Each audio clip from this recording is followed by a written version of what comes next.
মোৰ সৌভাগ্য যে অম্বুবাচীভাৱে মন্দিৰ যে বন্ধ কৰা যাব তাৰ পূৰ্বে কিছু সময় আগত আহি মই মাৰ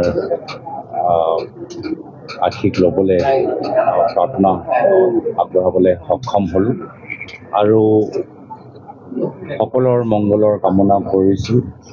অসমৰ ৰাইজৰ মানুহৰ সমস্যাবোৰ সমাধান হওক, বিপদৰ পৰা আঁতৰত থাকক, ৰাইজৰ মাজত সমন্বয় ভাৱটো থাকক, এয়া কামনা কৰিবলৈ আহিছোঁ।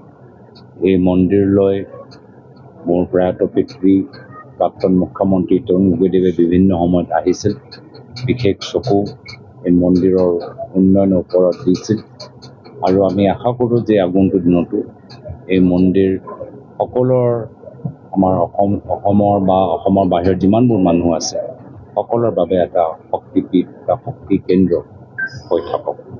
দেখা গৈছে যে গোটেই অসমতে খিলঞ্জীয়াৰ উচ্ছেদ কৰা হৈছে, খিলঞ্জীয়াৰ লগতে সংখ্যালঘু মানুহকো উচ্ছেদ কৰা হৈছে। এই ক্ষেত্ৰত মই মন্দিৰৰ সন্মুখত আমি ক'বলৈ বিচৰা নাই। ইয়াৰ পিছত আমি বাছবাৰীত যাম, এই মাটি সম্পৰ্কত বাছবাৰীত গোটেইখিনি কথা